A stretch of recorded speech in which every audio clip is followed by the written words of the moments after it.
नमस्कार दोस्तों, आज का टॉपिक है यूनिटी ऑफ कमांड, आदेश की एकता।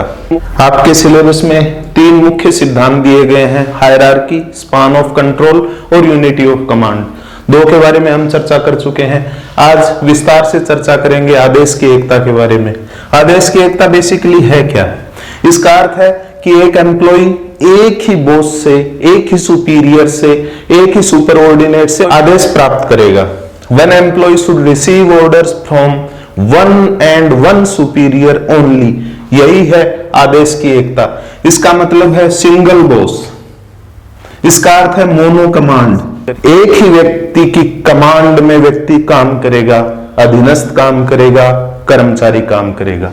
इसका अर्थ है कि अधीनस्थ केवल एक ही उच्चाधिकारी को रिपोर्ट करेगा, कि एम्प्लॉय केवल एक ही बॉस के प्रति, एक ही सुपीरियर के प्रति या एक ही उच्चाधिकारी के प्रति रिस्पॉन्सिबल होगा, जवाबदेह होगा, जिम्मेदार होगा। आदेश की एकता के संबंध में एक कहावत प्रसिद्ध है, a man can not serve two masters, यानी एक व्यक्ति दो मालिकों की सेवा नहीं कर सकता। हो सकता है उनको अलग अलग मालिक किया, अगर दो मालिक हैं तो कॉन्फ्लिक्टिंग ऑर्डर्स मिले और वो कॉन्फ्लिक्टिंग सिचुएशन में फंस जाए। आपने किसी मूवी में जरूर देखा होगा कि किसी घर में काम करने वाला नौकर जब मालिक और मालकिन से अलग अलग आदेश प्राप्त करता है तो उसकी स्थिति कैसी हो जाती है।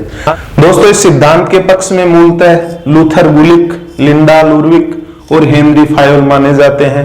वो ये तर्क देते हैं कि कंफ्यूजन या संदेह की अवस्था को दूर करने के लिए यूनिटी ऑफ कमांड या आदेश की एकता एसेंशियल है। वो कहते हैं कि किसी भी प्रकार की कोई कॉन्फ्लिक्टिंग सिचुएशन पैदा ना हो, संघर्षपूर्ण स्थिति पैदा ना हो, इसलिए जरूरी है आदेश की एकता। अगर एक कर्मचारी को एक से अधिक बॉसेस से, एक से अधिक उच्चाधिकारी से अगर आदेश प्राप्त होंगे तो हो सकता है कि वो आदेश कॉन्फ्लिक्टिंग हो और इस कॉन्फ्लिक्टिंग ऑर्डर्स के कारण कंफ्यूजन की सिचुएशन क्रिएट हो सकती है। दोस्तों, ये जरूरी मानते हैं कि बिना आदेश की एकता के अनुशासन बनाए रखना संभव नहीं है। इससे संगठन में स्थिरता आती है, स्टेबल बनता है संगठन। कब? जब आदेश की एकता के सिद्धांत की पालना की जाती है। दोस्तों, सारे जो इसके पक्ष में विचारक हैं, चिंतक हैं, एडमिनिस्ट्रेटर्स हैं, वो ये कहते हैं कि अगर आदेश की एकता नहीं होगी तो संगठन में ऑर्डर्स की पालना करवाना काफी मुश्किल भरा काम है, काफी चुनौतीपूर्ण कार्य है। लेकिन इस सिद्धांत के विरोध में भी बहुत सारे विचारक हैं, बहुत सारे चिंतक हैं, बहुत सारे थ्योरिस्ट हैं। उनमें से एक है जेडी मिलेट। जेडी मिलेट कहते हैं कि यूनिटी ऑफ कमांड एक गलत अवधारणा है, एक उचित सिद्धांत नहीं है। इस सिद्धांत का कोई औचित्य नहीं है। क्यों? क्योंकि डुअल सुपरविजन आवश्यक है, एक तकनीकी या टेक्निकल और दूसरा प्रशासनिक या एडमिनिस्ट्रेटिव। इसको व्यवहारिक अर्थों में अगर समझने की कोशिश करें तो कह सकते हैं कि किसी भी हॉस्पिटल में जो डॉक्टर्स हैं उनकी योग्यता के बारे में, उनकी परफॉर्मेंस के बारे में किसी टेक्निकल को वहां सुपरवाइजर बनाया जाना चाहिए। लेकिन उस हॉस्पिटल में सारे जो स्टाफ हैं, सारे डॉक्टर्स हैं, सारे नर्सिंग स्टाफ्स हैं और बाकी जितने भी हेल्पर्स हैं, वो लोग समय पर उपस्थित हो रहे हैं, उनको दिया गया निर्धारित दायित्व वो संपादित कर रहे हैं। इसके लिए प्रशासनिक नियंत्रण के लिए अलग उच्चाधिकारी की आवश्यकता है। दोस्तों, हर्बर्ट साइमन ने अपने प्रसिद्ध ग्रंथ में लिखा था कि जो संगठन के सिद्धांत हैं वो कॉन्फ्लिक्टिंग हैं, एक दूसरे के विरोधी हैं। स्पान ऑफ कंट्रोल और हायरार्की एक दूसरे के विरोधी हैं। उसी तरह यूनिटी ऑफ कमांड को प्रिंसिपल ऑफ स्पेशलाइजेशन या विशिष्टीकरण के सिद्धांत का विरोधी मानते हैं हर्बर्ट साइमन।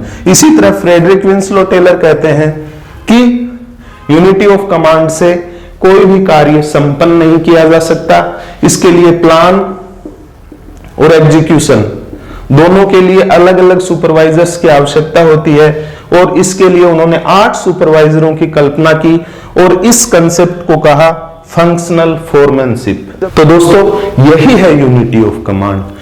बहुत ही सिंपल कंसेप्ट है, लेकिन इसको एक पक्ष से जब हम समझने की कोशिश करते हैं तो परीक्षा में भी केवल जो पक्ष हमने समझा है उसी को उत्तर के रूप में लिख देते हैं, लेकिन इसके जो दोनों पक्ष हैं वो समान रूप से महत्वपूर्ण है।